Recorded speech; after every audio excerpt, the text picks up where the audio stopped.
Japan সফরে ৭টি গুরুত্বপূর্ণ চুক্তি ও সমঝোতা স্মারক সই হবে। ভারপ্রাপ্ত পররাষ্ট্র সচিব রুহুল আলম সিদ্দিকী জানালেন, প্রধান উপদেষ্টার এ সফরে দ্বিপক্ষীয় সম্পর্ক আরও ঘনিষ্ঠ ও বহুমাত্রিক রূপ নিতে চলেছে। সফরে জাপানের কাছ থেকে $1 বিলিয়ন ঋণ সহায়তাও চাইবে ঢাকা। বিস্তারিত আকবর হোসেন সুমনের রিপোর্টে। কেসারেন শেকড় থেকে শিখরে।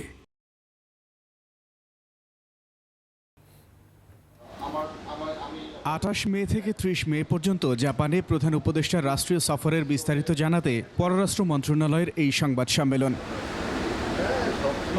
নিক্কেই ফোরামের ফিউচার এশিয়া সম্মেলনে বিশ্বের বিভিন্ন দেশের সরকার প্রধান, অর্থনীতিবিদ, উদ্যোক্তা এবং উন্নয়ন অংশীদারদের সঙ্গে প্রধান উপদেষ্টার মত বিনিময়ের সুযোগ তৈরি হবে।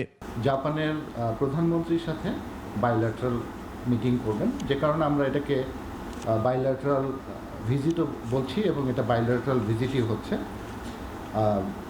Bilateral government level visit. অবকাঠামো উন্নয়ন, বাণিজ্য ও বিনিয়োগ সম্প্রসারণ, প্রযুক্তি হস্তান্তর, জলবায়ু সহনশীলতা, শিক্ষা ও সংস্কৃতি বিনিময়, মানব সম্পদ উন্নয়ন এবং সামুদ্রিক নিরাপত্তা সংক্রান্ত সহযোগিতায় 7টি সমঝোতা ও চুক্তি সইয়ে তথ্য দেন ভারপ্রাপ্ত সচিব। এই বৈঠকে আলোচ্য বিষয়ের মধ্যে থাকবে কৌশলগত বিভিন্ন দ্বিপাক্ষিক ইস্যু, বাণিজ্য বিনিয়োগ বৃদ্ধি, কৃষি, অবকাঠামো, মানব সম্পদ উন্নয়ন ও সহযোগিতা, আর সবচেয়ে ইম্পর্টেন্ট আরেকটা জিনিস যে রোহিঙ্গা রিপ্যাট্রিয়েশনের বিষয়ে জাপানের সহযোগিতা এবং রোহিঙ্গার বিষয়ে জাপানের সহযোগিতা নেয়া।